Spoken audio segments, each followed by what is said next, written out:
हरे कृष्णा। आपने कहा ईपीएस पढ़ा रहे थे। अच्छा, चैप्टर का नाम क्या था? Capital structure. और टॉपिक कौन सा था? लेवरेज। जिसमें आपने ईपीएस यानी अर्निंग पर शेयर निकालना सीख लिया था। कैसे निकलता है अर्निंग पर शेयर? याद कर लिया आपने वो टेबल? ये टेबल थी ना? कितने बच्चों ने याद कर ली? तुम लोग हाथ भी ऐसे उठाते हो, हमें पता नहीं चलता कि हैंड रेस के हाथ ऐसे उठा सकते हो। एक्सरसाइज ही हो जाएगी थोड़ी। चिंता ना करो बेटा, ये शरीर यही रह जाता है। हाँ, इससे जितना काम कर सकते हो कर लो। क्या क्या था? सेल थी। सेल में से क्या माइनस किया?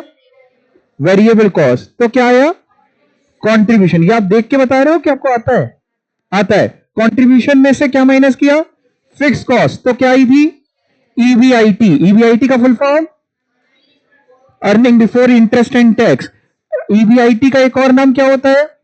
Operating profit. ईबीआईटी में से क्या माइनस कर रहे थे? इंटरेस्ट। तो क्या आ रहा था? ईबीटी। ईबीटी का full form earning before tax. उसमें से क्या माइनस कर रहे थे? टैक्स। तो क्या आ रहा था? ईएटी। बराबर स्क्रीन की तरफ भी देख रहे हैं कुछ बच्चे? ईएटी में से क्या माइनस होता है? प्रेफरेंस। क्या? Preference dividend. हाँ, फिर क्या बचता है? Earnings available for equity share holder. उसको आप डिवाइड करते हैं किससे? नंबर ऑफ इक्विटी शेयर से। तो आ जाता है अर्निंग पर शेयर। क्या लगता है आपको, किसी कंपनी का ईपीएस ज्यादा हो तो अच्छी बात है कि कम हो तो अच्छी बात है? ज्यादा हो। जितना ज्यादा अर्निंग पर शेयर होगा उतनी अच्छी वो कंपनी है। मैंने आपको कुछ क्वेश्चन, शायद 2 क्वेश्चन करा भी दिए थे और 2 क्वेश्चन मैंने आपको होमवर्क में भी दिए थे। तो एक बार जल्दी से उसका आंसर बता दूं। आप लोग ने निकाला है? बताइए पहले वाले का क्या आंसर आया? 3। कितने बच्चों का 3 आया? हाँ, 3 सबका सही है। ठीक है।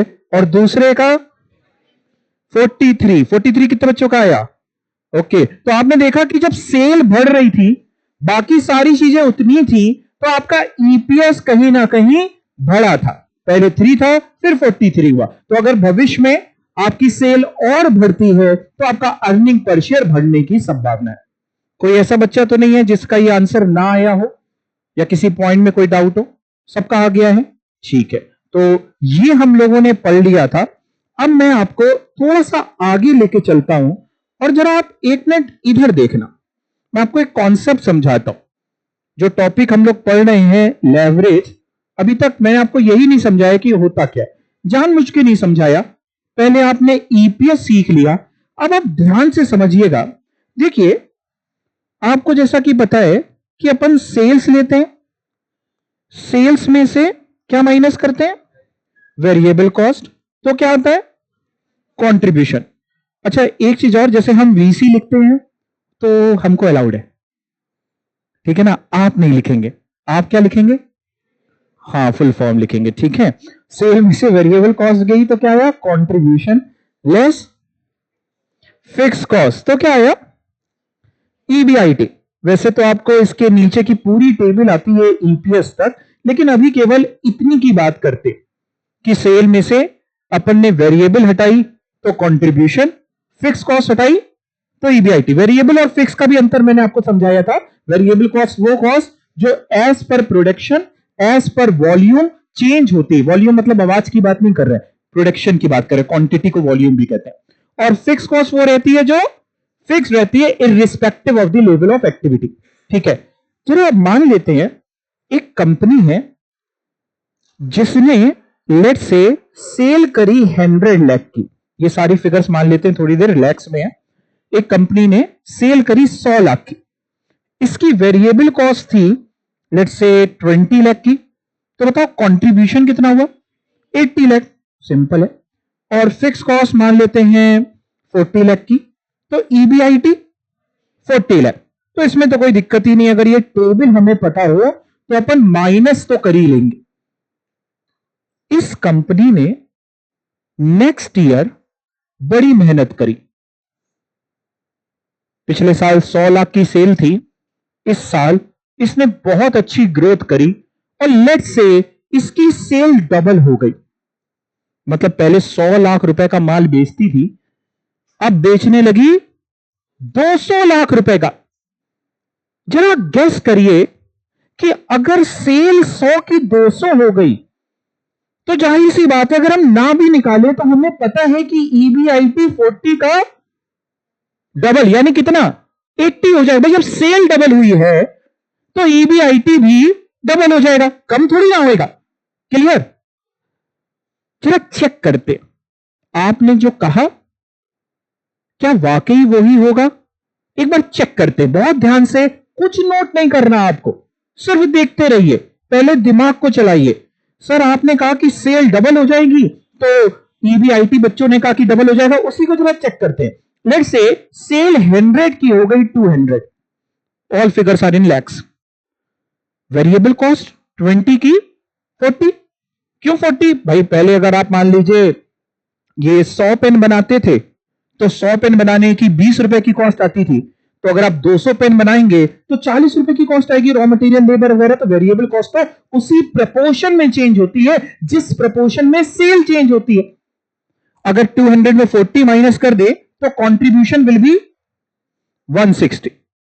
फिक्स कॉस्ट की बात करते हैं, पहले 40 थी तो अब कितनी हो जाएगी 80। क्या अब फिक्स कॉस्ट 80 हो जाएगी? नहीं जी नहीं। हाँ, फिक्स कॉस्ट का तो मतलब ही यही था कि वो फिक्स रहती है irrespective of level of activity agent. इसका मतलब ये नहीं कि जीवन में कभी चेंज नहीं होगी, अगर डेलिबरेटली चेंज करी जाए तो चेंज भी हो सकती है। मतलब मान लीजिए आपका फैक्ट्री का रेंट है, अब लेट्स से लैंडलॉर्ड ने रेंट बढ़ा दिया तो फिक्स कॉस्ट थोड़ी सी बढ़ेगी। या मैनेजर की सैलरी है, अगर वो सैलरी आप इंक्रीज करते हैं तो फिक्स कॉस्ट बढ़ेगी। बट हम लोग क्वेश्चन सॉल्व करने के लिए जब तक हमें कोई फिगर नहीं बताता तो हम तो यही अज्यूम करते हैं कि अभी फिक्स कॉस्ट में कोई भी चेंजेस नहीं हुए। मतलब प्रोडक्शन के हिसाब से फिक्स कॉस्ट थोड़ी ना चेंज होती है कि अगर हम 10 पेन बनाते थे तो हम फैक्ट्री का ₹1,00,000 का किराया देते थे, अब हम 20 पेन बना रहे तो ₹2,00,000 का किराया देंगे, ऐसा तो नहीं होता। यानी फिक्स कॉस्ट 40 की 80 नहीं होगी। ओहो, तो फिर कितनी होगी? हाँ, यानी अगर आप माइनस करें तो क्या ईबीआईटी 80 होता है? नहीं, आपने तो कहा था कि भैया ईबीआईटी डबल हो जाएगा, लेकिन आपको एक जादू दिखाया गया। उस जादू में आपने देखा कि ईबीआईटी डबल से भी ज्यादा हो गया, ट्रिपल हो गया, बल्कि दिख रहा है आपको, डबल से तो ज्यादा ही है। ऐसा क्यों हुआ? जब सेल मेरी डबल हुई, सेल अगर 100 की 200 हुई तो ये कौन सा आंखों का धोखा है कि 40 का 80 ना होके 120 हो गया? क्योंकि फिक्स कॉस्ट तो फिक्स रही, वो चेंज हुई नहीं। इसी को कहते हैं लेवरेज। मतलब सर मैं समझाता हूं, लेवरेज बना है लीवर वर्ड से। अपना लीवर नहीं, वो लीवर गियर समझते हो गाड़ी का, उसी को कहते हैं लीवर। आप लोग को गाड़ी या स्कूटी, अब तो स्कूटी में तो गियर नहीं होता, बाइक वगैरह है ना। अच्छा, गियर का काम क्या होता है देखा तो होगा ही, और कुछ लोगों को हो सकती है चलानी भी आती हो। गियर का काम क्या होता है? क्यों होते हैं गाड़ी में गियर? उसका पर्पस क्या है? जैसे आप गाड़ी जब स्टार्ट करते हैं, है ना, मैनुअल गाड़ी की हम बात कर रहे हैं, तो पहले पहले गियर पे आप स्टार्ट करते हैं, फिर सेकंड लगाते हैं, फिर थोड़ी स्पीड बढ़ाते हैं, थर्ड, हाईवे वगैरह में जा रहे हैं तो फोर्थ, फिफ्थ, सिक्स्थ भी आने लग गए हैं, है ना। तो इसका पर्पस क्या है? हम हाईवे में जा रहे हैं 100 की स्पीड पे, 120 की स्पीड पे, तो पहले गियर पे रखें गाड़ी को, हम क्यों 6 गियर पे चला रहे हैं? स्पीड जब आप लीवर बढ़ाते हैं, जब आप गियर बढ़ाते हैं तो अल्टीमेटली आपके एफर्ट्स कम लगते हैं और स्पीड ज्यादा मिलती है। जब आप 6 गियर पे गाड़ी चला रहे हैं और गाड़ी ठीक ठाक स्पीड पे चल रही है तो आपको एक्सीलेटर पे ईंटा रखने की जरूरत नहीं पड़ती, आप स्लो पैर भी रख रहे हैं, गाड़ी अपना आराम से चल रही है, आप इंजॉय करते हुए भाभी जी के साथ लॉन्ग ड्राइव पे जा रहे हैं। गियर का मतलब होता है, लीवर का मतलब होता है टू अटेन समथिंग एक्स्ट्रा। जैसे मैं आपको एक और एग्जांपल दूं, मान लो ये कंपनी है, इसको नाम दे देते हैं एक्स लिमिटेड। इसी की एक और कॉम्पिटिटर है दूसरी कंपनी वाई लिमिटेड। देखते जाना, आपको पूरा कॉन्सेप्ट समझ में आ जाएगा। है क्या, बच्चे रटने की कोशिश करते हैं, कॉन्सेप्ट क्लियरिटी पे कोई फोकस करना नहीं चाहता। प्रॉब्लम आती यह है कि कंटेंट इतना ज्यादा है कि भाई रट नहीं सकते।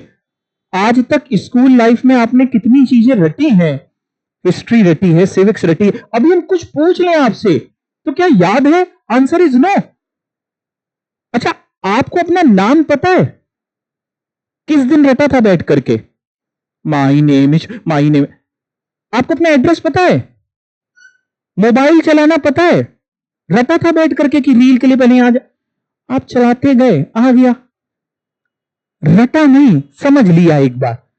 सेम चीज है। तो पहले कोशिश करिए कि भाई समझ में आई चीज, जैसे ही समझ में आएंगी रिटेन अपने आप होगा। हाँ, प्रैक्टिस करनी पड़ेगी। ठीक है, तो मान लेते हैं इसी की एक और कॉम्पिटिटर है और दूसरी कंपनी है, सेम प्रोडक्ट बनाते हैं, let's say Y limited. Same product समझते हो? ठीक है, और इसका डेटा अगर माने तो लेट्स से सेल, पूरा ही लिख देता हूं, less variable cost contribution less fix cost, क्या आता है? ईबीआईटी। मान लो इसका फर्स्ट ईयर का डेटा मानते हैं, इसकी भी फर्स्ट ईयर में जो सेल हुई वो 100 लाख की हुई, लेकिन इसके आना वेरिएबल कॉस्ट ज्यादा थी, इसने जो फैक्टर ऑफ प्रोडक्शन लगा रखे थे वो सब वेरिएबल कॉस्ट पे लगा रखे थे, फिक्स कॉस्ट इसके यहां बिल्कुल नहीं थी। लेट्स से इसके यहां 60 लाख की वेरिएबल कॉस्ट थी। तो अगर सेल ही सब एज्यूम डेटा है आपको सिखाने के लिए, तो अगर सेल 100 की है, वेरिएबल कॉस्ट 60 की है, तो contribution will be 40 lakh and fix cost is 0, that means EBIT is 40 lakh. तो अगर आप ध्यान से देखें तो जो एक्स लिमिटेड का फर्स्ट ईयर का डेटा है और जो वाई लिमिटेड का फर्स्ट ईयर का डेटा है, इसको अगर कंपेयर करें, मतलब मैं किसकी बात कर रहा हूं, ये पोर्शन और ये पोर्शन, तो दोनों की सेल 100 लाख है, दोनों का ईबीआईटी 40 लाख है। यहां तक आपको दिख रहा है? वाई लिमिटेड ने भी लेट्स से नेक्स्ट ईयर खूब अच्छी ग्रोथ हासिल करी, उतनी ही ग्रोथ मान लेते हैं जितनी एक्स लिमिटेड ने करी। एक्स लिमिटेड की सेल कितनी हो गई थी? डबल हो गई थी भाई। 100 की कितनी हो गई थी? 200। मान लेते हैं वाई की भी इतनी हो गई। मार्केट में उस प्रोडक्ट के लिए डिमांड अच्छी खासी बढ़ गई, तो मान लेते हैं वाई लिमिटेड की भी सेल 100 की हो गई 200। जरा गैस करना, अगर इसकी सेल भी 100 की 200 हो गई तो ईबीआईटी अगर पहले 40 था तो क्या 80 होगा? एक्स लिमिटेड में आप एक बार गलत हो चुके हैं, वहां पे भी आपने 80 कहा था लेकिन 80 नहीं हुआ। गेस करो, क्या यहां पे 80 होगा कि 80 से ज्यादा होगा? आइए चेक करते हैं। भाई सेल अगर 100 की 200 हुई तो वेरिएबल कॉस्ट भी आपकी 60 की 120 हो जाएगी। दैट मींस कंट्रीब्यूशन आपका 80, फिक्स कॉस्ट है नहीं, फिक्स कॉस्ट 0।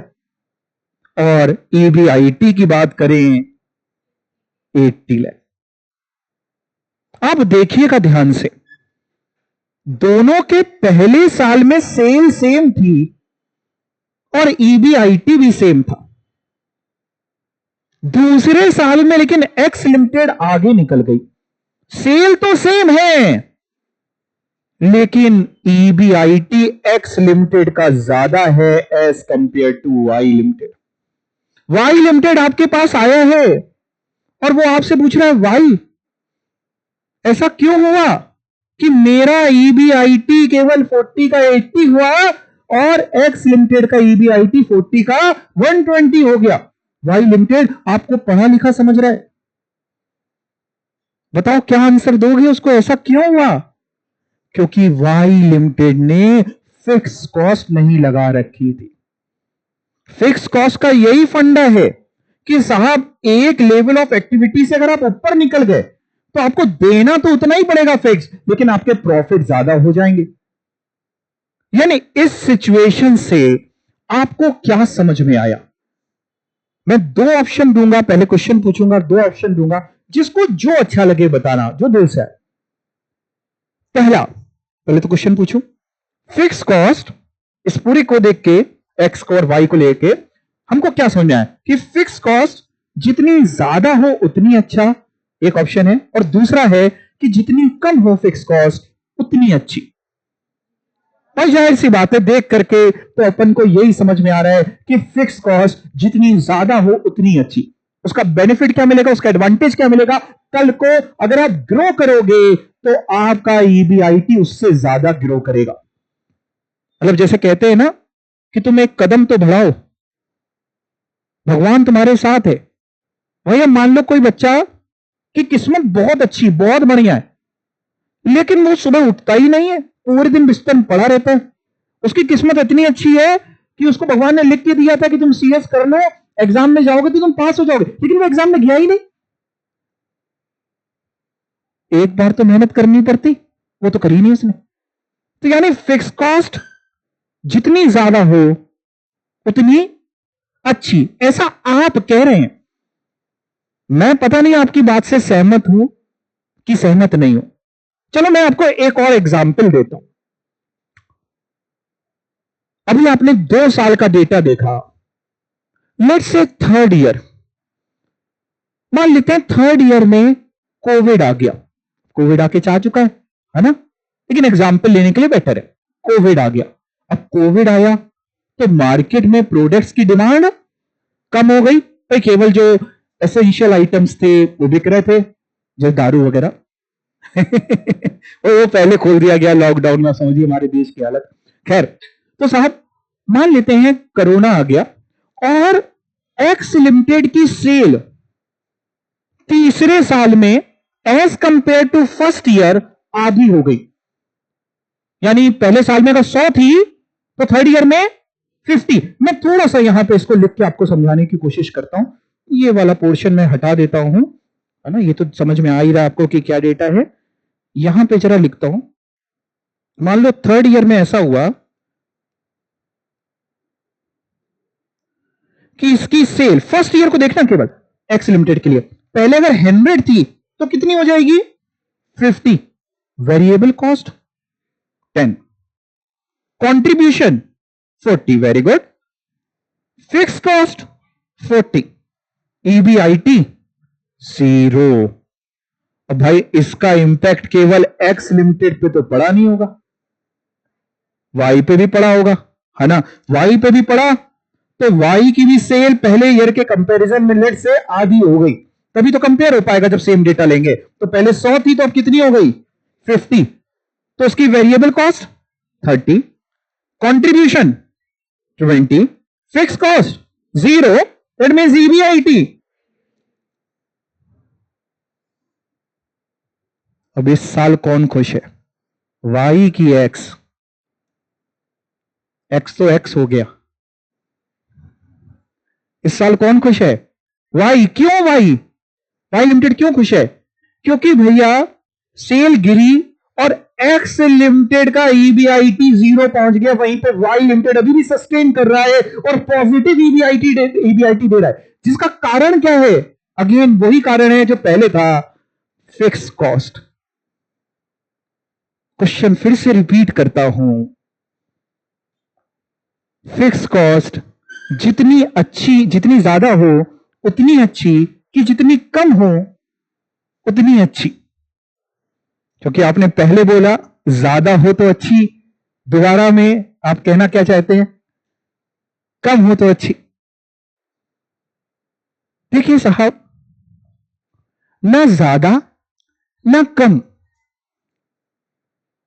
आपके हिसाब से उतनी फिक्स कॉस्ट होनी चाहिए जितनी आप झेल पाए, जितनी आप पे कर पाए, जितनी आप कंट्रीब्यूशन से रिकवर कर पाए। कोविड में, अब मैंने कोविड का एग्जांपल लिया ही है तो आपको पता है इतना लंबा लॉकडाउन चला और कई सारे बिजनेसेस बंद करने पड़े लोगों को, जिसका एक सबसे बड़ा कारण था फिक्स कॉस्ट, कि सर माल बिक नहीं रहा, लेकिन हमने वो जो जगह ले रखी है वो रेंट पे थी, लैंडलॉर्ड कह रहा भैया हमें किराया तो चाहिए। हमने जो अपने साथ लोग एसोसिएट कर रखे हैं उनको सैलरी देनी पड़ी, उनका घर कैसे चलेगा। बहुत से लोगों ने दी, बहुत से लोगों ने हाफ भी करके दिया, बहुत से लोगों ने फुल भी दिए कि भैया हमारे साथ एसोसिएटेड इतने साल तक तो हमारे भी ये फर्ज बनता है। लेकिन साहब आप कितने टाइम तक बिना सेल के दे पाएंगे? अपन अंबानी तो है नहीं कि समुद्र में से मग्गा भर भर के देते जा रहे हो, खाली की जरूरत नहीं। तो एक टाइम ऐसा आया जो बहुत सारे व्यापार को बंद करना पड़ा लोगों को कि भैया हम लॉसेस में जा रहे हैं। It is because of fix cost. Fix cost कम हो नहीं रही, माल बिक नहीं रहा। लेवरेज इसी चीज को बताता है। It can be advantage also, it can be disadvantage also, depend करता है आपकी अपनी सिचुएशन पे। लेकिन एक बात तो तय है कि अगर फिक्स कॉस्ट होगी तो जिस रेशियो में सेल बढ़ेगी या घटेगी, ईबीआईटी उससे ज्यादा या तो बढ़ेगा या घटेगा, सेम रेशियो में नहीं चलेगा। मतलब मैं अपनी बात को समझाने की कोशिश करता हूं। जैसे एक्स लिमिटेड का फर्स्ट ईयर और सेकेंड ईयर, कुछ बच्चे स्क्रीन की तरफ नहीं देख रहे हैं, पूरा कंसंट्रेशन के साथ इधर देखिए, बाकी सब कुछ भूल जाइए, इधर देखिए। जैसे एक्स लिमिटेड का फर्स्ट ईयर और सेकेंड ईयर अगर आप देखें तो सेल 100% बढ़ी है। अभी परसेंटेज चेंज कैसे निकालते हैं वो भी मैं सिखा दूंगा, ऐसे तो आपको आता होगा, नहीं आता होगा मैं सिखा दूंगा, इजी होता है। लेकिन ईबीआईटी देखें अगर फर्स्ट ईयर सेकेंड ईयर का, तो ईबीआईटी 100% नहीं बढ़ा है, ईबीआईटी कहीं ना कहीं 150% मेरे को दिख रहा है बढ़ा हुआ। अभी मैं दिखाऊंगा कैसे निकालते हैं। ईबीआईटी उससे ज्यादा बढ़ा है कुल मिला के। अगर हम फर्स्ट ईयर और थर्ड ईयर को कंपेयर करें एक्स लिमिटेड को, तो एक्स लिमिटेड के पहले साल को और तीसरे साल को, तो सेल 50% कम हुई है। फर्स्ट ईयर और थर्ड ईयर, सेकेंड को नहीं कंपेयर कर रहा हूं, फर्स्ट और थर्ड में सेल 50% कम हुई है। बट ईबीआईटी 50% से भी ज्यादा कम हुआ है। भाई 50% तो 40 का 50% 20 होना चाहिए था, और 20 से भी ज्यादा कम। मतलब अगर फिक्स कॉस्ट होगी तो अगर सब कुछ अच्छा अच्छा हो रहा होगा तो रिजल्ट और अच्छा आएगा कि आपने सेल इतनी बढ़ाई, ईबीआईटी इतना बढ़ गया। लेकिन अगर खराब हो रहा होगा कि सेल इतनी कम हुई, ईबीआईटी उससे ज्यादा कम होगा।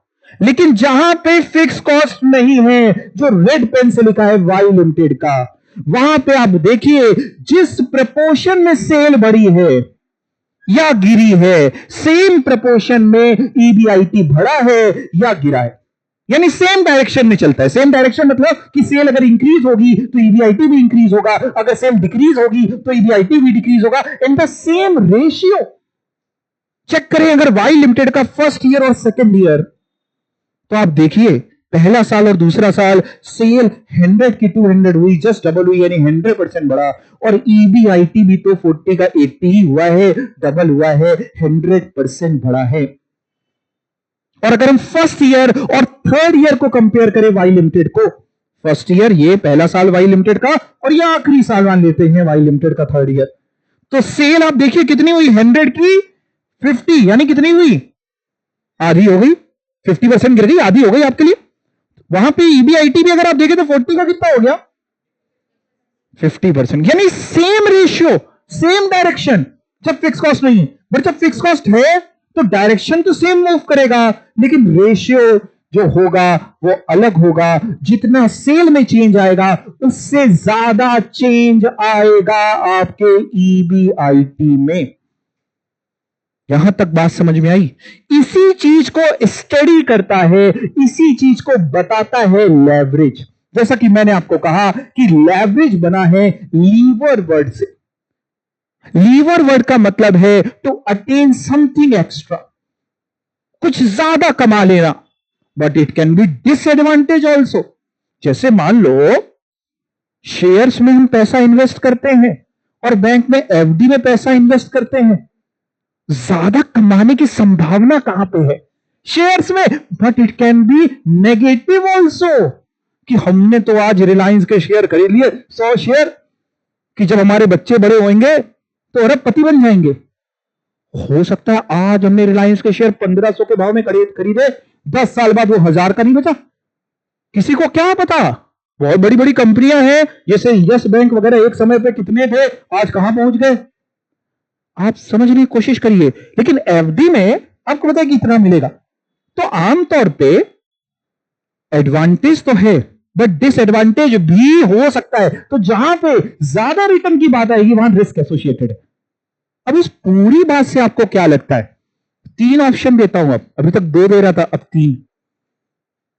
फिक्स कॉस्ट जितनी ज्यादा हो उतनी अच्छी, दूसरा फिक्स कॉस्ट जितनी कम हो उतनी अच्छी, और तीसरा कि फिक्स कॉस्ट ना हो तो बेहतर है। ना फिक्स कॉस्ट ना सिरदर्दी।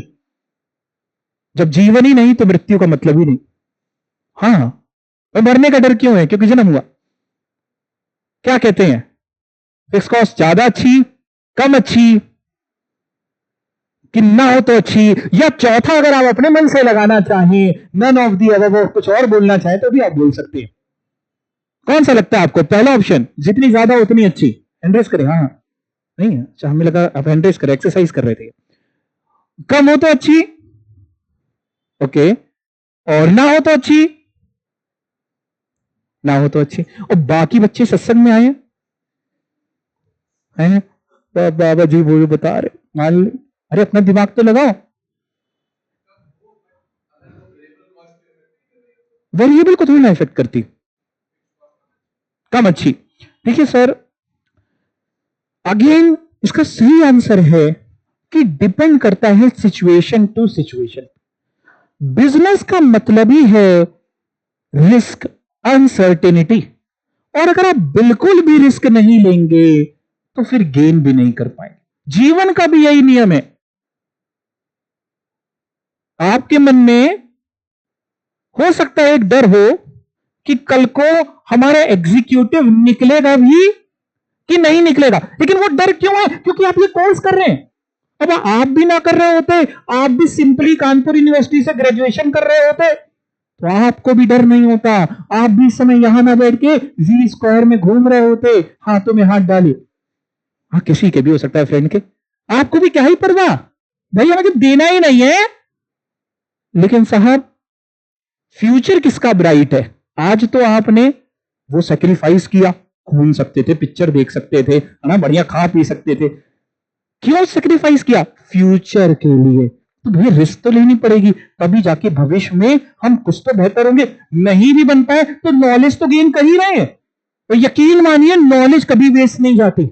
अगर आप, जैसे 3 इडियट्स में बोलता है ना कि सिर्फ काहे के लिए पढ़ने का, ज्ञान के लिए, नॉलेज के लिए पढ़िए, आपकी वेस्ट नहीं जाएगी, ये काम आएगा। और अगर वाकई मन लगा के पढ़ेंगे तो एग्जाम तो पास होंगे। हमेशा ऐसा सोच के पढ़िए कि अगर पूरे इंडिया में एक बच्चा पास होगा तो वो मैं हूंगा। मैं तो ऐसे पढ़ता था अपने समय में। इसको ओवर कॉन्फिडेंस नहीं बोलते, इसको कॉन्फिडेंस बोलते विद मेहनत, कि हम इतनी मेहनत कर रहे हैं कि अगर एक बच्चा भी पास होगा तो वो मैं हूंगा। बाकी बच्चे में ऐसा क्या खास है जो मेरे अंदर नहीं। आपको इस तरीके से पढ़ना। यहां तक बात आपको समझ आई? चलिए, अब मैं आपको जरा इस टेबल पे लेके चलता हूं। ये आपको टेबल दिख रही है, और वैसे तो ईपीएस तक आता है, लेकिन आप केवल अभी ईबीटी तक देखिए, यहां तक देखिए, ध्यान से देखिए क्या है यहां तक। सेल, एक बार रिवाइज करते हैं जल्दी, यहां तक क्या है? Sale less variable cost contribution less fix cost EBIT less interest EBT. अगर केवल इतने पोर्शन में देखें, सेल से लेके ईबीटी तक, तो आपको कितनी फिक्स कॉस्ट दिखाई दे रही है? क्या आपको इतने में, सेल से लेके ईबीटी तक में फिक्स कॉस्ट दिखाई दे रही है? हां या ना? हाँ, और कितनी दिखाई दे रही है? कितनी जगह, मतलब एक जगह कि एक से ज्यादा जगह? सही आंसर है 2 जगह है। हमको एक जगह दिखाई दे रही है, सर कह रहे हैं 2 जगह। चश्मे का नंबर बढ़ गया क्या? नहीं नहीं, टेंशन नहीं, 2 जगह मैं दिखाता हूं कैसे। एक तो फिक्स कॉस्ट के नाम से ही है जो आप कह रहे हैं, दूसरा ये जो इंटरेस्ट है ये भी तो फिक्स्ड होता है। 2 फिक्स कॉस्ट है, ब्याज भी तो फिक्स्ड है।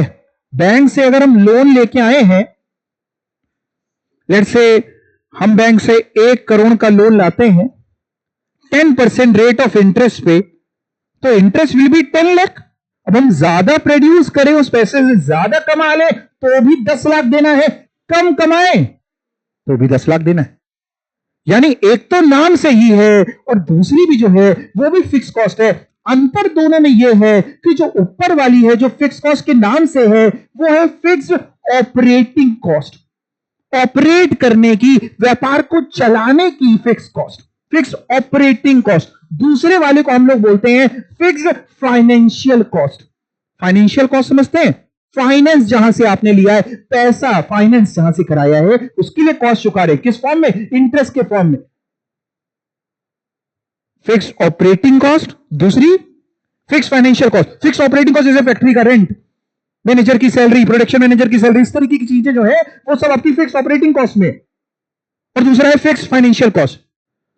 लेवरेज इन दोनों फिक्स कॉस्ट की स्टडी करता है, इन दोनों फिक्स कॉस्ट के बारे में हमको बताता है। लेवरेज एक ऐसा टूल है, एक ऐसा तरीका है जिससे हमारा काम प्रैक्टिकल जीवन में बड़ा इजी हो जाता है। मैं आपको समझाऊंगा कि इसको इंप्लीमेंट भी कैसे करते हैं, सब सिखाने की कोशिश करूंगा। दो मैंने बताई, कौन कौन सी? एक फिक्स ऑपरेटिंग कॉस्ट, दूसरी फिक्स फाइनेंशियल कॉस्ट। जब हम फिक्स्ड ऑपरेटिंग कॉस्ट को यूज करके लेवरेज निकालते हैं तो उसको हम लोग बोलते हैं ऑपरेटिंग लेवरेज। और जब हम फिक्स्ड फाइनेंशियल कॉस्ट को यूज करके, कैसे यूज करते हैं, फॉर्मूला हम लोग सब समझाएंगे, टेंशन नहीं लीजिए। जब हम फिक्स्ड फाइनेंशियल कॉस्ट को यूज करके लेवरेज निकालते हैं, गेस करिए उसको क्या बोलते होंगे? Financial leverage. Very good. यानी दो लेवरेज, एक ऑपरेटिंग लेवरेज, दूसरा फाइनेंशियल लेवरेज। ऑपरेटिंग लेवरेज जब आप ऑपरेटिंग कॉस्ट को यूज करते हैं, फाइनेंशियल लेवरेज जब आप फाइनेंशियल फिक्स कॉस्ट को यूज करते हो। और अगर आप दोनों फिक्स कॉस्ट का इंपैक्ट एक बार में जानना चाहें, यानी ऑपरेटिंग फिक्स कॉस्ट भी एंड फाइनेंशियल फिक्स कॉस्ट भी, दोनों का इंपैक्ट एक साथ जानना चाहें, तो वो लेवरेज कहलाता है कंबाइंड लेवरेज या टोटल लेवरेज। कंबाइंड लेवरेज और टोटल लेवरेज एक ही बात होती है। यानी लेवरेज तीन तरीके के होते हैं। कौन कौन से? Operating leverage, financial leverage and third one is combined leverage. यहां तक आपके दिमाग में गया? चलिए अब जरा थ्योरी पढ़ते हैं, चैप्टर को शुरू करते हैं।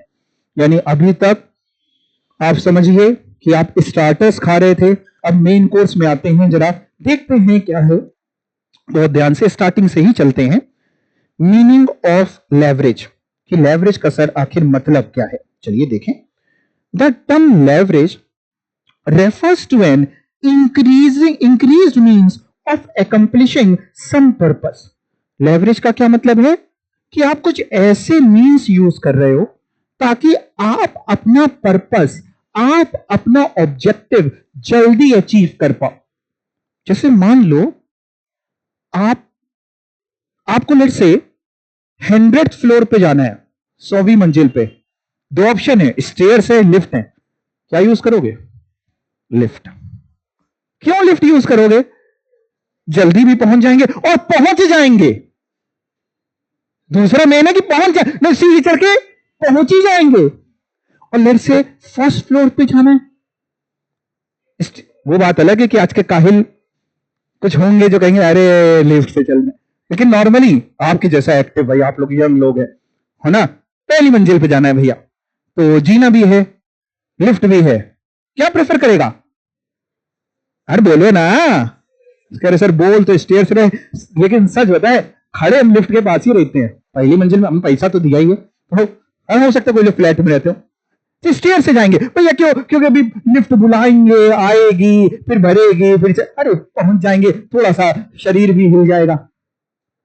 तो जब आप अपना पर्पस जल्दी अचीव करना चाहते हो, बड़ा पर्पस है, तो लेवरेज आपको हेल्प करता है। तो लिफ्ट आपको एक तरीके से हेल्प करती है ना, कि भैया आप खड़े हो गए, हम जहां पहुंचना है, ऊपर पहुंचना है तो ऊपर पहुंच गए, मतलब 100th फ्लोर पे पहुंच गए, है ना। पढ़ के देखिए, the term leverage refers to an increased means of accomplishing some purpose. जैसे कुछ बच्चे क्या करते हैं, टेस्ट में कोशिश करते हैं कि चैट जीपीटी से चीटिंग कर ले, तो उन्होंने अपना पर्पस जल्दी अचीव कर लिया। कौन सा पर्पस? कि एग्जाम में जाएंगे और गोड़ के चले आएंगे, यही पर्पस हुआ, है ना। Leverage is your. बड़े अलग अलग तरीके के बच्चे आ रहे भैया, बड़ा आधुनिक जमाना है, अब तो चीटिंग का अलग अलग। और जैसे हमको पता चला लास्ट बैच में, तो हमने फोन बैग में रखवा के हटवा दिए, फिर पता चला कुछ बच्चे स्मार्ट वॉच पहने हैं, उसमें भी कह रहे चैट जी, मैं भी पहना और मेरे में तो नहीं खुलता, कुछ बच्चे कहने मेरे में खुल जाता है सर, फिर वॉच भी उतरवानी पड़ी। मतलब ऐसे ऐसे कलाकार हैं। हाँ, आज की तारीख में जो टेक्नोलॉजी है कैसे आप चीटिंग कर सकते, देखिए हम आपको तरीके बता रहे हैं, लेकिन जो आप पढ़ रहे हैं वो हम लोग कर चुके हैं तो हम पढ़ के देखते हैं। Leverage is use to lifting heavy objects which may not be otherwise possible. जैसे मार्केट में आपने देखा होगा बड़ी बड़ी मशीन्स होती हैं, कोई हैवी ऑब्जेक्ट्स को लिफ्ट करना है, तो भैया कैसे लिफ्ट हो रहा है? लीवर की मदद से ही तो लिफ्ट हो रहा है वो हैवी ऑब्जेक्ट। तो leverage is use to lifting heavy object, जो हो सकता है कि वैसे पॉसिबल ना होता। लेकिन सर फाइनेंस, हम तो एफएन पढ़ रहे हैं, फाइनेंशियल कंटेक्स्ट में इसका क्या मतलब है? In financial point of view leverage refers, underline करिएगा, leverage refers to furnish the ability, क्या? To use fix cost asset. यानी आप अपने फिक्स कॉस्ट एसेट्स को, दो तरीके की देखिए फिक्स कॉस्ट, मैं फिर से समझाता हूं, एक ऑपरेटिंग फिक्स कॉस्ट, एक financial fix cost. Operating fix cost आती है एसेट्स को यूज करके, फैक्ट्री हमने रेंट पे ले रखी है, रेंट जाता है, वो ऑपरेटिंग फिक्स कॉस्ट है, तो एसेट को यूज करके। और आपकी फाइनेंशियल फिक्स कॉस्ट आती है फंड्स को यूज करके, फिक्स फंड्स को यूज करके। तो लेवरेज क्या है? आप उन फंड्स को, उन एसेट्स को कितने बेहतर तरीके से यूज कर पा रहे हैं, वो ही है आपका लेवरेज। भाई देखिए हर तरीके का व्यापारी है, क्या सारे व्यापारी सेम सक्सेस रेट अचीव करते हैं जीवन में? लेट्स से दो बहुत अच्छे दोस्त थे, दोनों ने बिजनेस खोला लेकिन अलग अलग, सेम चीज का लेकिन अलग अलग, कि हमारा हमारा रहेगा, तुम्हारा तुम्हारा रहेगा। क्या जरूरी है आज से 10 इयर्स लेटर दोनों सेम लेवल पे ही होंगे? हो सकता है एक काफी आगे निकल गया हो और एक कम हो। सेम कैपिटल के साथ आपको अपना दिमाग भी तो लगाना पड़ेगा कि उतने ही रिसोर्सेस को हम और कैसे बेटर यूज कर सकते हैं। तो leverage refers to furnish the ability, कहीं की ability to use fix cost asset. Sir fix cost asset से कौन सी फिक्स कॉस्ट आती है? That causes fix operating cost. अच्छा, या फिर कौन सा यूज करना? फिक्स कॉस्ट फंड्स को सही से यूज करना, that causes fixed financial cost.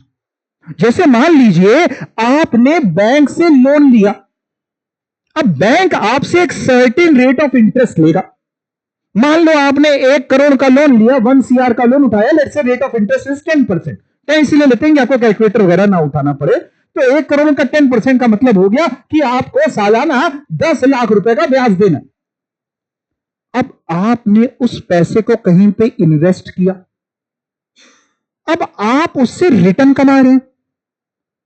अब साहब जब आप 10 लाख से ज्यादा कमाओगे तभी तो फायदे में रहोगे, कि हमने वो 1 करोड़ जहां लगाया उससे कमा लेते हैं 15 लाख रुपए, 18 लाख रुपए, फिर से 18 लाख कमा लिए, देना 10 लाख है, 8 लाख बच गए।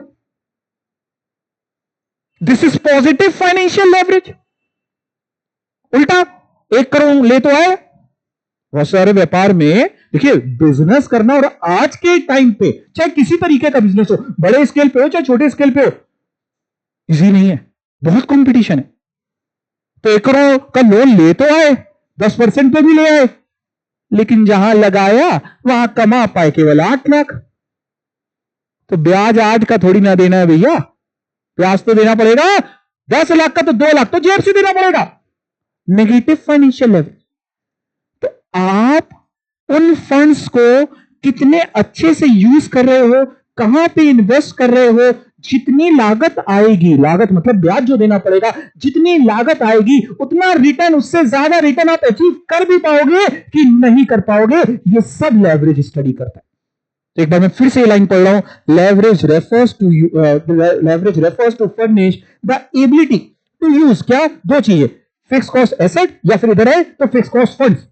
क्यों? अल्टीमेट गोल क्या है? To increase return to its share holder. Company का मालिक कौन होता है? Share holder. हर एक कंपनी के मैनेजमेंट का ऑब्जेक्टिव क्या होता है? कि हम अपने शेयर होल्डर का रिटर्न, वेल्थ मैक्सिमाइज करें, कि बिल्कुल आज उसने लगाया आप समझ गए है ना? भाई ऐसा तो ऑब्जेक्टिव नहीं है कि आज उसने पैसा लगाया और कल को बिल्कुल उसको नीचे ले जाए कि देखिए क्या मैनेजमेंट था। नहीं, तो हर कंपनी का यही ऑब्जेक्टिव है कि भैया हम अपने शेयर होल्डर्स की वेल्थ को मैक्सिमाइज करें। और तभी मैक्सिमाइज करेंगे जब कंपनी ग्रो करेगी, तो कंपनी ग्रो करेगी, शेयर होल्डर अपने आप ग्रो करेगा। यहां तक बात समझ में आई आपको? अब देखिए, ये तो ईपीएस वाली टेबल तो मैंने आपको पहले ही याद करा दी। अब लेवरेज का मैंने आपके साथ एग्जांपल लिया था, उसी तरीके का एक एग्जांपल मैंने आपकी शीट में भी दे रखा है कि मान लीजिए ये कंपनी है एक्स लिमिटेड, इसके 2 साल का डेटा दिया है। पहले 1 साल का देखते हैं, फर्स्ट ईयर का सेल्स लेट्स से 100। अब आप ये फिगर्स इन लैक्स भी अज्यूम कर सकते हैं, इन करोड़ भी, कुछ भी, या सिर्फ 100, है ना? तो ऐसे ना सोचना कि 100 रुपए हैं, इनको लाख वाख में सोचना। लाखों और करोड़ों की जब बात होती है तो अपने आप नींद भाग जाती है ना? तो 100 करोड़ की मान लो सेल है, 40 करोड़ की वेरिएबल कॉस्ट है, कंट्रीब्यूशन है 60 करोड़ का, और इससे फिक्स कॉस्ट है 20 करोड़ की, दैट मींस ईबीआईटी है 40 का। दूसरे साल मैंने वही डबल किया, तो सेल हो गई लेट्स से 100 की 200, वेरिएबल कॉस्ट भी डबल हो गई, पहले 40 थी तो अब कितनी हो गई 80, कंट्रीब्यूशन 200 में से 80 माइनस किया 120। लेकिन फिक्स कॉस्ट की बात करें तो वो तो डबल हुई नहीं, वो तो सेम रही। तो पहले भी अगर 20 थी तो अब भी कितनी रही 20, यानी आपका ईबीआईटी कितना हुआ 100। पहले 40 था, अब 80 नहीं है, अब 100 है। जो मैंने एग्जाम्पल लिया था उसमें 120 था, ऐसा क्यों? उसके डेटा अलग थे, उसकी फिगर्स अलग थी। तो 40 का 80 ना हो के 100 हुआ। दैट मींस अगर हम सेल पे देखें तो सेल तो डबल हुई है, बट ईबीआईटी डबल से भी ज्यादा हुआ है। एक बात समझिएगा, कभी भी आपको अपने पूरे जीवन में परसेंटेज चेंज निकालना हो कि ये कितने परसेंट इंक्रीज हो गई ये चीज या कितने परसेंट डिक्रीज हो गई, तो इसका सिर्फ एक ही सिंपल सा तरीका होता है। जिसका भी आपको परसेंटेज चेंज निकालना है उसकी न्यू वैल्यू ले लीजिए, न्यू फिगर, उसमें से ओल्ड फिगर को माइनस कर दीजिए, यानी चेंज आ जाएगा, new figure minus old figure, और डिवाइड कर दीजिए ओल्ड फिगर से, बेस ले लीजिए ओल्ड फिगर, और परसेंटेज में निकालना है तो मल्टीप्लाई कर लीजिए, बिल्कुल आपने ठीक कहा 100 से, यानी new minus old upon old into 100। That means अगर इसको मैं कहूं कि हमें परसेंटेज चेंज इन सेल से निकालना है, कोई कह रहे सर सेल में कितने परसेंट चेंज आया, कितने परसेंट बदलाव आया, तो हम न्यू सेल माइनस ओल्ड, अब देखिए मैंने आपको इसीलिए फॉर्मूला बताया नहीं, मैंने आपको कॉन्सेप्ट बताया, अब आप किसी में फिट कर लेंगे। सेल निकाला तो new sale minus old sale divide by old sale into 100। अगर परसेंटेज चेंज इन ईबीआईटी निकालना तो new EBIT minus old EBIT divide by old EBIT into 100। चलो चेक करते हैं, मैं परसेंटेज चेंज इन सेल एक बार निकालना, आप मेरी हेल्प करना कि पहले 100 थी अब 200 हो गई, मैं जरा यहां निकाल रहा हूं, आप मेरी हेल्प करो। परसेंटेज चेंज इन सेल्स, तो अगर आप कहें कि फॉर्मूला लिख दें तो फॉर्मूला क्या बना, न्यू सेल्स माइनस बताओ क्या ओल्ड सेल्स अपॉन क्या ओल्ड सेल्स, और मल्टीप्लाइंग 100। तो अगर मैं फिगर्स को देखता हूं तो नई फिगर क्या थी, न्यू सेल कितनी थी 200, ओल्ड फिगर 100 अपॉन इनटू, आप कैलकुलेटर यूज कर सकते हैं अगर करने की आपको जरूरत लगती है, नहीं तो आप बता सकते हैं कितना आएगा 100%। वहीं पे अगर मैं परसेंटेज चेंज इन ईबीआईटी निकालता हूं, परसेंटेज चेंज इन ईबीआईटी क्या होगा, न्यू ईबीआईटी माइनस, क्या आपको याद करना पड़ा, ऐसा कोई फॉर्मूला है जो आप बैठ के घर पे 10 घंटे रट रहे हैं बैठ के? नहीं जी नहीं, ये तो तरीका होता है साहब, अपॉन ओल्ड ईबीआईटी इंटू क्या करें 100। जरा एक बार देख के तो न्यू ईबीआईटी कितना था एक्स लिमिटेड का, ये था 100 था और पुराना कितना था 40, ठीक है। तो new EBIT 100 minus old EBIT 40 upon old EBIT into, अब आप कैलकुलेटर यूज कर लीजिए, कोई दिक्कत नहीं, आपके एग्जाम में अलाउड है, बिल्कुल शर्माने की कोई बात नहीं है कि हम तो प्रूफ करके रहेंगे कि हमको जरूरत नहीं, हमारी मैथ्स स्ट्रांग है, हमें नहीं चाहिए आपकी मैथ्स स्ट्रांग, आप आंसर बताइए। हाँ 150 पक्का, कुछ बच्चे बाकियों का सुन के तो नहीं बता रहे, सब अपना निकाल लेना, कोई टेंशन नहीं, 60 अपॉन 40 इंटू 100 कैलकुलेटर्स करो, है ना? कुछ बच्चे तो 2 + 2 भी करते हैं कैलकुलेटर पे, लेकिन कोई दिक्कत नहीं, एग्जाम में अलाउड है।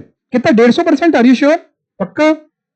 यानी आप देख सकते हैं कि सेल तो 100% इंक्रीज हुई है, लेकिन ईबीआईटी आपका 150% इंक्रीज हुआ है, और इसका कारण था ऑपरेटिंग लेवरेज है सर। इसका कारण आपने बताया था फिक्स कॉस्ट है, फिक्स कॉस्ट कौन सी थी, ऑपरेटिंग, यानी अल्टीमेटली इसका कारण था ऑपरेटिंग लेवरेज। आप ये भी बोल सकते हैं इसका कारण था फिक्स कॉस्ट, एक ही बात है।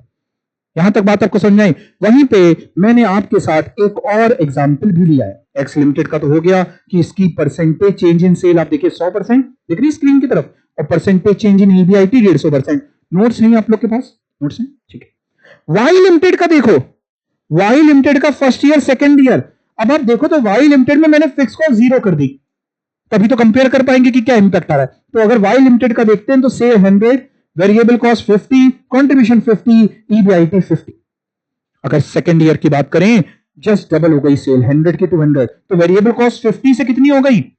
100, contribution 100, fix cost 0, that means EBIT 100। यानी अगर सेल आप देखें 100 की 200 हुई है, तो ईबीआईटी भी 50 का 100 ही हुआ है, 100 से ज्यादा तो नहीं हुआ है। परसेंटेज चेंज एक बार आप चेक कर लीजिए, आपको आता ही निकालना, निकाल के देख लीजिए इतना आ रहा है कि नहीं। सिर्फ लिखी लिखाई पे भरोसा मत करिए, थोड़ा बहुत कैलकुलेटर, हाथ पैर दिमाग चलाते रहिए तो बढ़िया रहेगा। New sale minus old sale upon old sale into 100।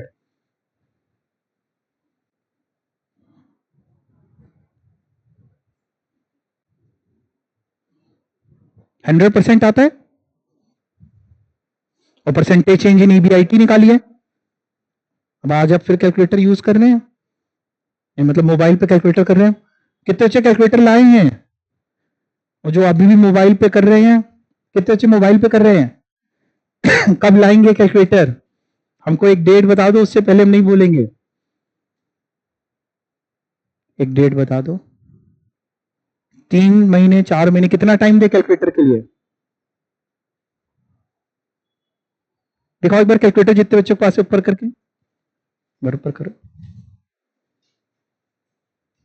बाकी बच्चों के पास? आपको पता है आपकी सिचुएशन क्या है? मान लीजिए वॉर हो गई,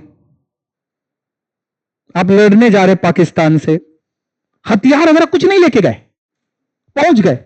अरे भैया कैलकुलेटर, आप सीएफएम पढ़ने आए हैं, और प्रैक्टिकल आपका दिल और भगवान दोनों जानता है कि कितना मजबूत है, और तब भी कैलकुलेटर नहीं लाते। कैलकुलेटर रोज लेके आइए, चाहे आप फोन भूल जाइए। वही तो मैं इतने सालों से पढ़ा रहा हूं, कभी कोई ऐसा बच्चा नहीं हुआ कि सर आज फोन भूल गए सर लाना।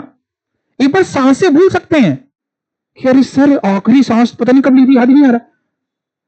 फोन नहीं भूलते, लेकिन कैलकुलेटर भूल जाए। कभी कैलकुलेटर भूल गए, कभी बुक भूल गए, कभी कॉपी भूल गए, कभी पेन भूल गए, कभी खुद ही नहीं है सर हमें याद ही नहीं था आज क्लास है, कभी होमवर्क भूल गए। तो अगर किसी के साथ भूलने वाली बीमारी है, तो उसका एक सिंपल सा सॉल्यूशन तो यह है कि रोज रात में सोते समय 5 बादाम गिनती के सोख कर लीजिए, भिगो लीजिए, और सुबह छील के खा लीजिए, तो आपकी मेमोरी स्ट्रांग होगी। ज्यादा मत खाना, महंगे बहुत है, ठीक है? तो भूला मत करिए, नेक्स्ट टर्न पे हमें सबके कैलकुलेटर चाहिए, पक्का। नहीं तो हम आपसे 500 रुपए ले लेंगे और अपना कैलकुलेटर दे देंगे, आता है 100-150 का। हाँ, फिर हम अपना बेच देंगे 500 रुपए में, हमारा प्रॉफिट हो जाएगा। तो आप लेके आएंगे खुद से? चलो ओके। तो आपने देखा कि परसेंटेज चेंज इन ईबीआईटी और परसेंटेज चेंज इन सेल दोनों 100% है वाई लिमिटेड का। कारण क्या था? कारण ऐसा क्यों कि दोनों 100% है? रीजन क्या है? फिक्स कॉस्ट नहीं है, ठीक है। चलिए जी, टाइप्स ऑफ लेवरेज की बात करते हैं।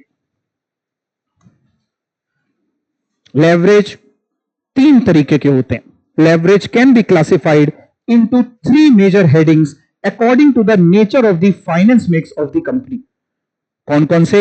एक ऑपरेटिंग लेवरेज, दूसरा फाइनेंशियल लेवरेज, और तीसरा कंबाइंड लेवरेज। मतलब अगर हम ऑपरेटिंग लेवरेज और फाइनेंशियल लेवरेज को मल्टीप्लाई करते हैं, अभी सब फॉर्मूला सिखाऊंगा, तो कंबाइंड आता है। दोनों को जो सम है वो कंबाइंड, और कंबाइंड का एक और नाम भी लिखा हुआ है, क्या नाम है? टोटल। चलिए एक एक करके पढ़ते हैं। सबसे पहले ऑपरेटिंग लेवरेज पढ़ेंगे। बताओ ऑपरेटिंग लेवरेज कौन सी फिक्स कॉस्ट को डील करता है? जो फिक्स ऑपरेटिंग कॉस्ट है, जो कि आपने जो पूरी टेबल पढ़ी उसमें कहां पे आती है? Sale less variable cost, contribution less fix cost, EBIT. वो जो फिक्स कॉस्ट आती है ना, उसको डील करता है। मतलब इधर अगर देखें तो छोटा सा लिख देता हूं, सेल माइनस आपको पता है वेरिएबल कॉस्ट, तो कंट्रीब्यूशन, माइनस फिक्स कॉस्ट, तो क्या आता है? यानी ऑपरेटिंग लेवरेज इस फिक्स कॉस्ट को डील करता है। अगर हमें इस फिक्स कॉस्ट का इंपैक्ट देखना है कि इसकी वजह से क्या इंपैक्ट पड़ा, तो एक फिगर हमें लेनी चाहिए इस फिक्स कॉस्ट से पहले की और एक फिगर हमें लेनी चाहिए इस फिक्स कॉस्ट के बाद की। मतलब मैं आपको ऑपरेटिंग लेवरेज का फॉर्मूला याद ना करा के समझाने की कोशिश कर रहा हूं कि अगर मैं ऑपरेटिंग लेवरेज का फॉर्मूला बनाऊं तो ऑपरेटिंग लेवरेज का फॉर्मूला होता है एक इससे पहले की फिगर यानी कंट्रीब्यूशन, एक इसके बाद की फिगर यानी कंट्रीब्यूशन डिवाइड बाय अगर ईबीआईटी करते हैं तो ऑपरेटिंग लेवरेज आता है। जैसे आपने वो जिम वगैरह के ऐड देखे होंगे कभी ना कभी, है ना, होर्डिंग्स वगैरह, वहां पे एक बिफोर की पिक्चर लगी होती है और एक नहीं, पहले मैं बहुत मोटा था अब मैं पतला हो, तभी तो सामने वाला जो देखता है कि यार हम भी तो अभी इतने मोटे हैं, हम भी ज्वाइन कर लेते, हम भी बिल्कुल अक्षय कुमार की तरह फिट हो जाएंगे, हम भी विराट कोहली लगने लगेंगे। वो बात अलग है कि पैसा देने के बाद फिर लगता है कि नहीं हमसे ना हो पाएगा। तो एक बिफोर की पिक्चर, एक आफ्टर पिक्चर, उसी को जो इंपैक्ट समझ में आया कि वो जिम जाने से क्या इंपैक्ट हुआ। देखिए वो मैं बताऊं आपको, वो करते क्या है, जिम जाओ, आप जाते तो बहुत अच्छी बात है, लेकिन ऐसे ही वो कहते ये खाना बंद कर दो, ये खाना बंद कर दो, पराठे खाते हाँ ना खाओ, मीठा खाते हाँ बड़ा पसंद मत खाओ, बटर खाते हाँ मत खाओ, पीनट वाला बटर खाओ, बड़ी खाने की जरूरत ही क्या है। जब सब बंद करा देंगे, आप कहते सुबह कितने बजे उठते, 10 बजे, 4 बजे उठे भागना शुरू, तो अपने आप ही तुम्हारा वजन कम होएगा। तुम खाना सब कुछ अगर बंद कर दो वैसे कम, लेकिन वहां पैसे दे करके जब वो बताता है तब अच्छा लगता है कि हाँ इसने बताया, इसने कहा है कि ये ना खाओ। वैसे है ना, होता है ना ऐसा। वैसे ही अगर हमें ऑपरेटिंग लेवरेज जानना है तो हमें उस फिक्स कॉस्ट का इंपैक्ट जानना है। तो अगर उसका इंपैक्ट जानना है तो एक फिगर लेनी पड़ेगी कि इससे पहले क्या था, फिक्स कॉस्ट माइनस करने से पहले, और एक फिगर लेनी पड़ेगी इसके बाद क्या, तभी तो पता चलता है कि ऑपरेटिंग एवरेज क्या है। यानी फॉर्मूला अगर आप कभी भूल भी जाएं, वैसे तो आपको भूलना नहीं चाहिए, क्या फॉर्मूला कंट्रीब्यूशन अपॉन ईबीआईटी। देखिए हमें कॉन्सेप्ट भी पता होना चाहिए और हम एट द सेम टाइम याद भी करेंगे। याद कैसे करेंगे, बार बार रिवाइज करेंगे तो लेना अपने आप हो जाएगा। लेकिन अगर कभी भूल भी जाए तो ये मेरी बात आपके दिमाग में हो जाएगी, फिक्स कॉस्ट से एक पहले वाली फिगर एक बाद वाली फिगर। पढ़ के देखते हैं क्या लिखा है, पहले तो फॉर्मूला ही पढ़ लेते हैं सर। ऑपरेटिंग लेवरेज का एक फॉर्मूला तो सर यही लिखा है, कंट्रीब्यूशन अपॉन ईबीआईटी। हाँ बेटा, अब ऊपर से देखते हैं क्या लिखा है। Operating leverage, the leverage associated with investment activity, वो लेवरेज जो इन्वेस्टमेंट एक्टिविटी, जहां पैसा इन्वेस्ट किया, जो एसेट खरीदे तुमने, जो फैक्ट्री रेंट पे ली है, जो अपना प्रोडक्शन मैनेजर हायर किया है, उनसे जो लेवरेज एसोसिएटेड है वो ऑपरेटिंग लेवरेज। तो ये इन्वेस्टमेंट एक्टिविटी का है। फाइनेंशियल लेवरेज कौन सी एक्टिविटी का होगा, फाइनेंसिंग एक्टिविटी। कौन सी एक्टिविटी का होगा, हाँ, तो वो लेवरेज जो एसोसिएटेड है इन्वेस्टमेंट एक्टिविटी से वो ऑपरेटिंग लेवरेज है। इट इज कॉस्ट क्यों हुआ, due to fixed operating expenses in the company की। सर इतने तो हमारे फिक्स्ड ऑपरेटिंग खर्चे हैं हर महीने, लेट से किसी के 2 लाख रुपए के फिक्स खर्चे हैं, तो आपको उतना तो कमाना ही पड़ेगा, नहीं तो फिक्स खर्चे भी कहां से झेलोगे। ठीक है, ऑपरेटिंग लेवरेज में be defined as the company's ability to use fixed operating cost, कि आप अपनी फिक्स ऑपरेटिंग कॉस्ट को कैसे यूज कर रहे हो, क्यों, to magnify the effect of changes in sale on its EBIT. ये लाइन जो मैंने येलो से हाईलाइट करी है ये बड़ी इंपॉर्टेंट है। देखो जैसे एक्स लिमिटेड में आपने देखा कि सेल 100% से बढ़ रही थी, तो उसका ईबीआईटी 100% से ना बढ़ के 150% से बढ़ा, यानी और ज्यादा बढ़ा।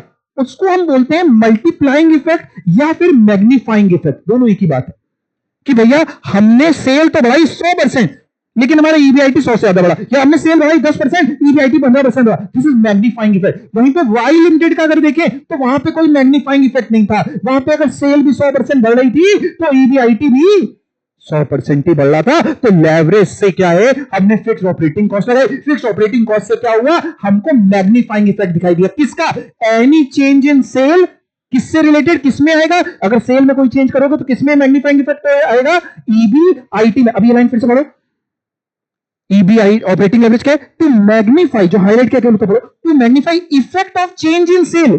चेंज इन सेल का इफेक्ट किस पे? On its EBIT. यानी एक साथ अगर आपने डाइटिंग भी शुरू कर दी, एक्सरसाइज भी करने लगे, वॉकिंग भी करने लगे, रनिंग भी करने लगे, तो जल्दी से आपका वजन कम होएगा, है कि नहीं? और केवल एक बंदा एक्सरसाइज कर रहा है और शाम को जाके छोले भटूरे ढकेल लेता है, तो फिर क्या होगा? है ना, उतना इंपैक्ट आपको दिखाई नहीं देगा। तो चेंज इन सेल का क्या इंपैक्ट आएगा उसके ईबीआईटी पे? ये है ऑपरेटिंग एवरेज। और अगर ऑपरेटिंग एवरेज होगा तो वो इंपैक्ट मैग्नीफाई होगा, वो उससे ज्यादा होगा। ज्यादा मतलब हमेशा ऐसा नहीं कि आपके लिए पॉजिटिव होगा। हाँ, सेल अगर बढ़ेगी तो ईबीआईटी और तेजी में बढ़ेगा, लेकिन at the same time sale अगर कम होगी तो कम होगा। कई लोगों को नहीं होता है कि आज ज्यादा एक्सरसाइज कर ली या ज्यादा भाग लिए और वहीं पे कार्डियक अरेस्ट आ गया, तो खत्म हो गया, शरीर ही छूट गया, वजन का कोई मतलब ही नहीं, है ना? तो बहुत ज्यादा भी डिसएडवांटेज भी हो सकता है। ओके, तो ऑपरेटिंग लेवरेज को कैसे निकालते हैं? दो फॉर्मूले, एक फॉर्मूला पहले सीखते हैं, कंट्रीब्यूशन अपॉन ईबीआईटी। पहले इससे ना एक क्वेश्चन करते हैं, कॉपी आपके पास है ही, एक क्वेश्चन करते हैं। देखो सॉल्यूशन मैंने आपको एक बार पहले क्लियर कर देता हूं, पहली क्लास में सॉल्यूशन मैं आपको सिर्फ इसलिए देता हूं कि एक तरीका आपको समझ में आ जाए प्रेजेंटेशन का। बट जो बच्चे वाकई चाहते हैं कि हमें पहली बार में निकाल लेना है, पास होना है, वो ईमानदारी के साथ सॉल्यूशन हमेशा छुपा लिया करो, पहले खुद ट्राई किया करो कॉपी में, और फिर जाकर के देखेंगे जब हमारा हो जाएगा कि हमारा आंसर मैच हो रहा है कि नहीं। अगर हमने सॉल्यूशन पहले देख लिया तो अपना दिमाग नहीं चलता। ठीक है, तो क्वेश्चन पढ़ते हैं।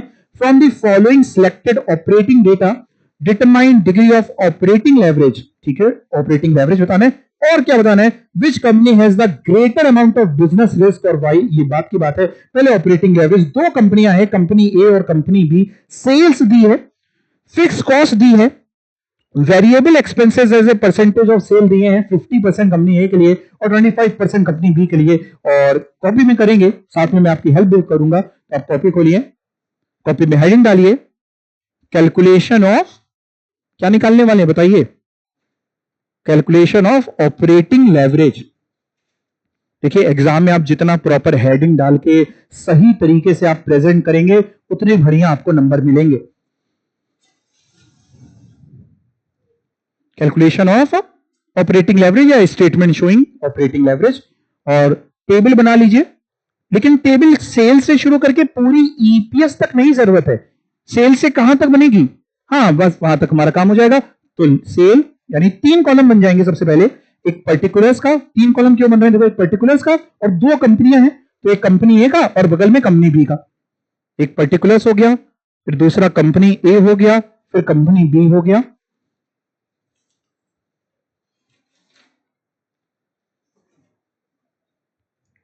Particulars, company A, company B,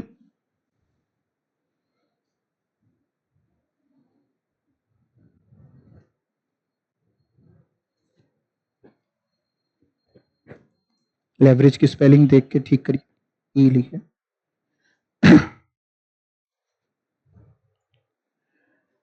cell less variable cost, पहले वेरिएबल माइनस करना, जैसे यहां फिक्स लिखिए तो फिक्स मत लिखना। Sale less variable cost, contribution less fix cost, EBIT. केवल यहीं तक की जरूरत है ऑपरेटिंग लेवरेज निकालने के लिए, केवल ईबीआईटी तक चाहिए।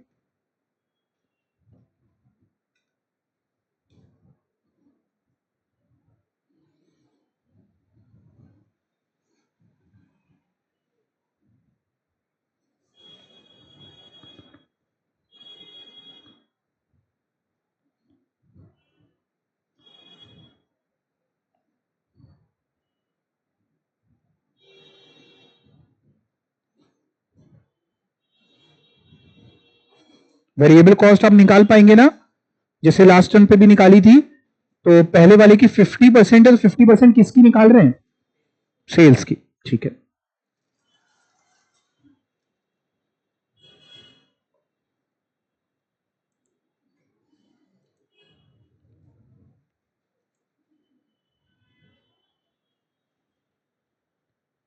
ऑनलाइन स्टूडेंट्स, आप लोग को क्लियर हो रहा है? बात समझ में आ रही है? एक बार रिप्लाई करिए।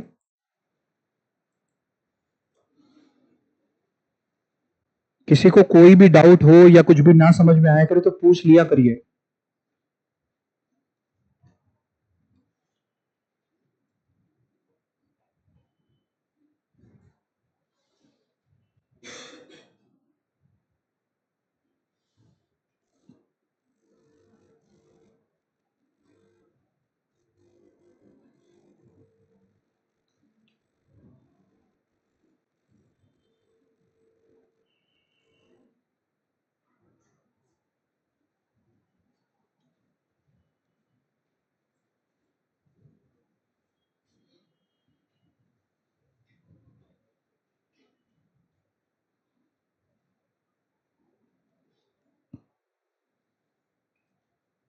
पहले वाले का ईबीआईटी कितना आया?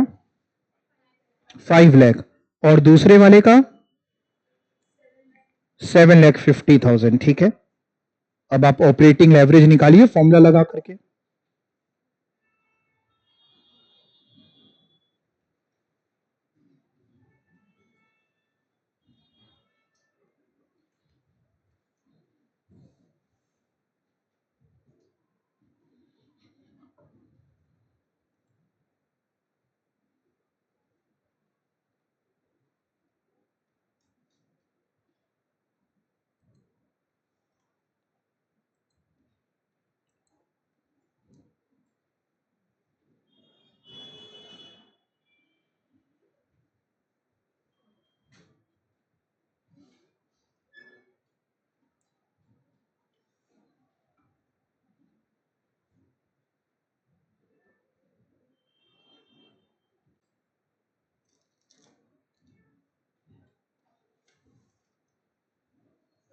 हाँ बेटा, ठीक है, ठीक है, ठीक है। एक आ रहा है 2.5 और बी का आ रहा है 3। ठीक है,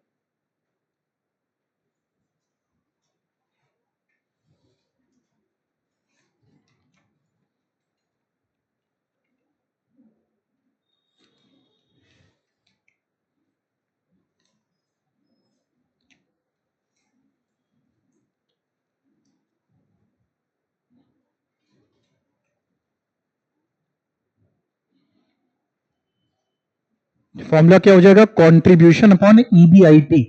ईबीआईटी का ही एक और नाम ऑपरेटिंग प्रॉफिट भी होता है। तो जैसे हमने यहाँ पे ऑपरेटिंग प्रॉफिट लिखा है, और अगर आप शीट अपनी कॉपी में ईबीआईटी लिखते हैं, दोनों एक ही बात है, ऐसा कोई दिक्कत नहीं, आप ईबीआईटी लिख सकते हैं। Contribution upon EBIT, operating leverage is equal to, और फॉर्मूला लिख लिख करके करिएगा। Operating leverage is equal to contribution upon EBIT. तो कंट्रीब्यूशन होना चाहिए आपके पास, ईबीआईटी आपके पास होना चाहिए, और करने के बाद आप अपना सॉल्यूशन एक बार मिला लीजिएगा।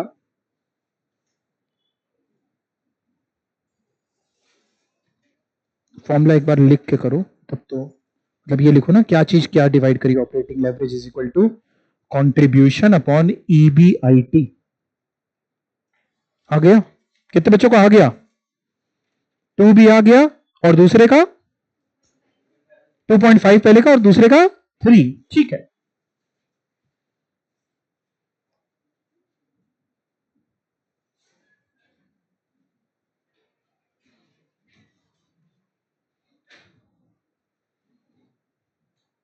डन।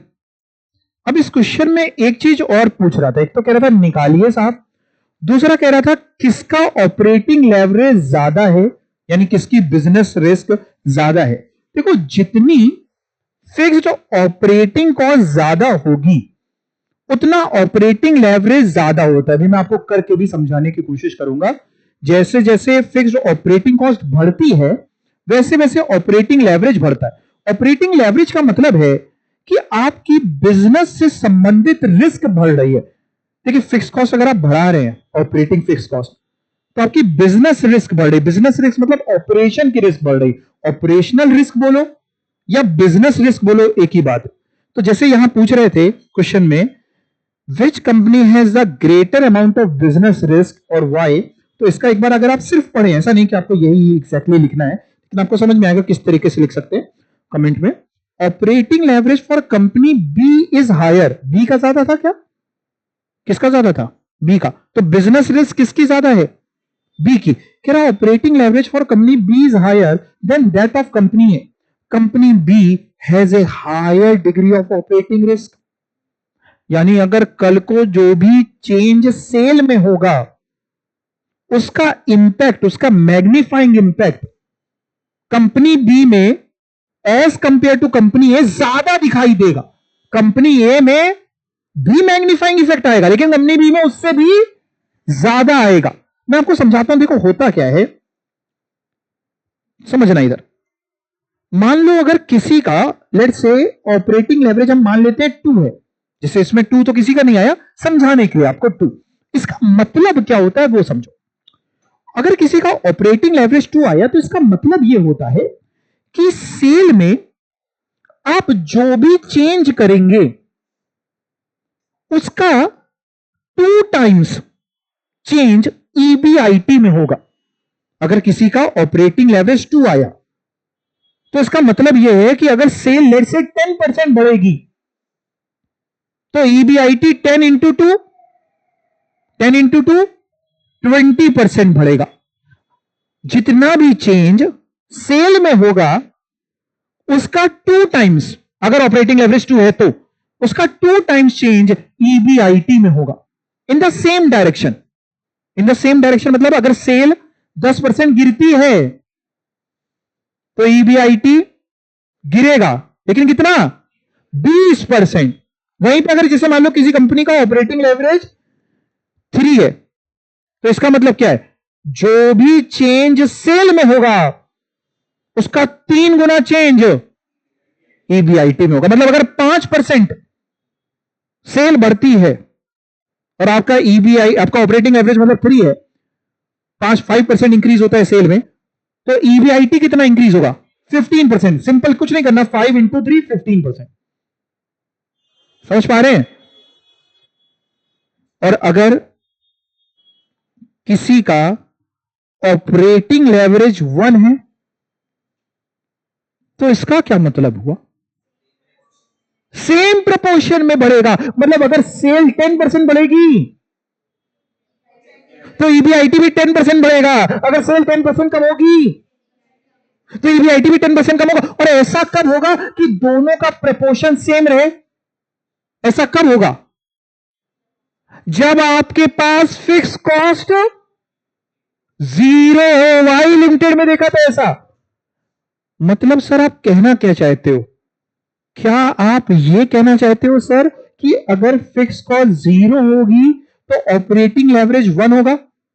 मैं कहना कुछ नहीं चाहता, मैं आपको करके दिखाता हूं। कोई भी डेटा हम अपने मन से अगर मान लें, कुछ भी सेल्स लेट्स से 10 लाख की, जो मन में आया वो मान लेते हैं, लेस वेरिएबल कॉस्ट आप बता दो कितनी ले लें, कोई भी एक फिगर जो आपके मन में आ रही हो। 5 लाख, ठीक है 5 लाख ले लेते हैं। कंट्रीब्यूशन 5 लाख, और मान लेते हैं कि इसके फिक्स कॉस्ट है नहीं साहब। तो अगर फिक्स कॉस्ट नहीं है तो ईबीआईटी बताइए 5 लाख। ऑपरेटिंग लेवरेज का फॉर्मूला क्या होता है? Contribution upon EBIT, 5 lakh upon 5 lakh. मतलब अगर फिक्स कॉस्ट नहीं है तो ऑपरेटिंग लेवरेज 0 नहीं आता, कभी भी 1 आता है। If fix cost is 0 then operating leverage will be 1। मान लो एग्जाम में, वैसे इतना टेक्निकल कभी वो पूछता नहीं है, मेरा तो मन करता है कि तुम पूछो। हम अपने बच्चों को इतना तैयार करके भेज रहे हैं कि तुम पूछ के देखो, लेकिन पूछता नहीं कभी ऐसा।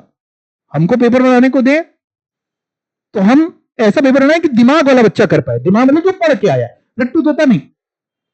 मतलब एग्जाम में कभी अगर फिक्स कॉस्ट गायब कर दे, फिक्स कॉस्ट दी नहीं है, और दे दे कि ऑपरेटिंग लेवरेज 1 है साहब, इसका फिक्स कॉस्ट दी नहीं, बताइए नहीं फिक्स कॉस्ट कितनी है, फिर आप बताइए फिक्स कॉस्ट कितनी है, बाकी डेटा दे रहा और कह रहा ऑपरेटिंग लेवरेज 1 है, उसका मतलब इसकी फिक्स कॉस्ट 0 है। Very good. And if operating leverage is 1, that means any change in sale will have the same impact on its EBIT। जितना भी चेंज सेल में होगा उतना ही चेंज किसमें होगा, EBIT। अब प्रैक्टिकल जीवन में इसका यूज क्या है वो भी सीख लो। थ्योरेटिकल जीवन तो इतने से हो जाएगा पार, पर क्यों सिखा रहे हैं, इसका क्या कोई यूज है कि जैसे बचपन में हिस्ट्री पढ़ी और हमें उस लाइन में जाना नहीं था तो वैसा है, नहीं नहीं सब इसका यूज है। मैं बताता हूं कैसे। सपोज करो एक एक्चुअल की कंपनी है, अभी तो अपन बुकिश डेटा की बात कर रहे हैं।